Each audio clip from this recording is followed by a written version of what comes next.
tersungkur. Dan bukan tidak mungkin sedang menuju hitungan kawal ke-10-nya di Gelora Bung Karno dengan aksi gemilang. Kemenangan Indonesia atas Arab Saudi sekaligus menambah optimisme rakyat Indonesia atas kiprah Indonesia di laga kualifikasi Piala Dunia 2026 zona Asia.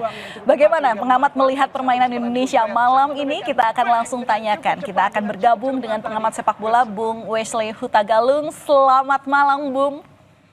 Selamat malam, Mbak Valentin. Iya, kita harus berteriak Indonesia, Indonesia ini nampaknya. Karena ya itu tadi euforia kebanggaan daripada kemenangan Indonesia ini tadi sempat riuh juga terlihat bagaimana kekaguman dari para Garuda fans di Gelora Bung Karno Jakarta khususnya. Langsung saja, jadi seperti apa Anda melihat permainan timnas malam ini, Bung? Sesuai dengan prediksi kita, selalu ada saja kejutan dari Sintayong setiap dia kali memainkan starting lineup. Siapa yang diturunkan pertama? Kemarin kita dikejutkan dengan Yaakob Sayuri sebagai pemain starter, kemudian Kevin Dix yang baru bergabung langsung main. Kali ini kita dikejutkan Marcelino yang sudah lama tidak menjadi starting lineup dan di klubnya juga belum mendapatkan menit bermain yang cukup. Tiba-tiba Marcelino keluar dari sarangnya menunjukkan siapa dia, karena sebelumnya kalau kita mundur 2 tahun 3 tahun lalu, Marcelino adalah rising star sepak bola Indonesia dan sempat menjadi puja-puji bagi pencinta sepak bola Indonesia. Ya, kalau melihat dari komposisi pemain memang ada yang berbeda ya, apalagi Marcelino Ferdinand tadi masuk menjadi starter line up terutama dalam pertandingan ini. Tapi kalau secara strategi, apakah ada perbedaan permainan saat malam ini dibanding dengan lawan Jepang kemarin, Bung?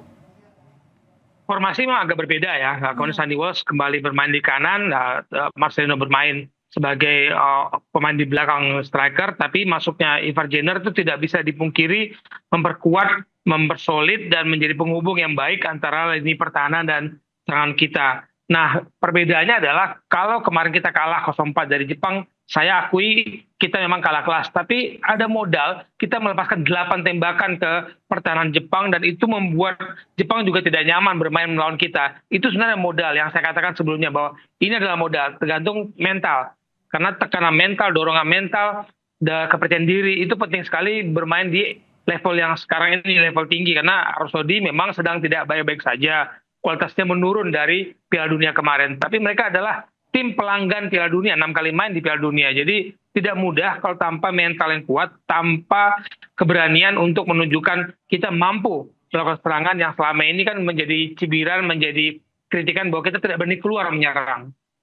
Ya betul, kalau misalnya melihat daripada ranking FIFA sendiri saja, Indonesia juga dengan Arab Saudi ini masih terlampau jauh ya, ranking 129 versus ranking 58. Tapi kalau melihat daripada penguasaan bola malam ini, seperti apa antara Indonesia dengan Arab Saudi? Apalagi kan tadi kalau melihat meskipun memang banyak peluang yang diciptakan oleh Indonesia, tapi juga kelihatannya tidak kalah ya. Untuk penguasaan bola, Arab tadi juga dilihat oke juga.